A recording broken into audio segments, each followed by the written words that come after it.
दुसऱ्या उमेदवाराचं पण आम्ही बॅकअप फॉर्म भरलेला होता, त्यामुळे दुसरा आमच्याकडे उमेदवार आहे. पण राजकीय द्वेषापोटी या पद्धतीची कारवाई झाली ही सुद्धा नाकारता येत नाही. भाजप घाबरलेला पक्ष आहे आणि त्यामुळे या खालच्या पातळीवर तर येऊन या लेवलचं राजकारण करायला ते निघालेले आहेत.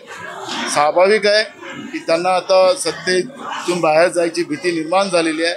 असफल प्रयत्न ते करतात.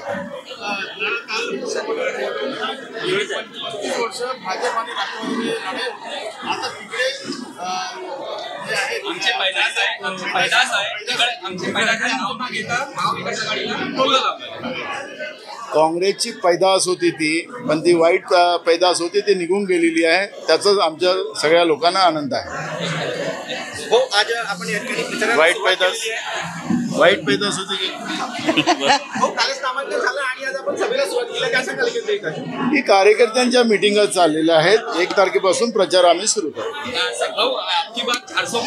आणि अमरावतीवरून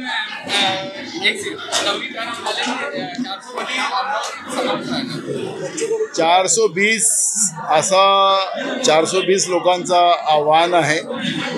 पण हे किती घाबरलेले आहेत याचा अंदाज आपल्याला येतो आहे. किती उमेदवार यांना आयात करावं लागतं आहे.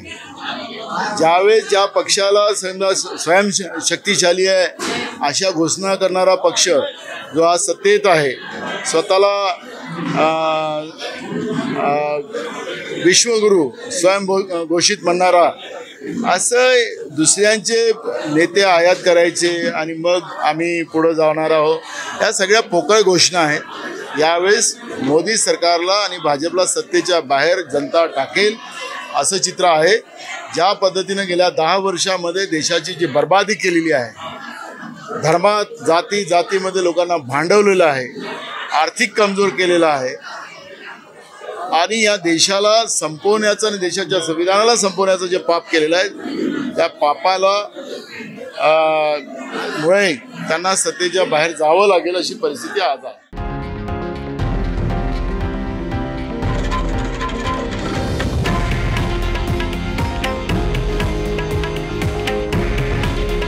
हे आहे देशातील नंबर 1 न्यूज नेटवर्क आणि आपण पाहत आहात TV9 मराठी. काळजी तुमची, हित महाराष्ट्राचं.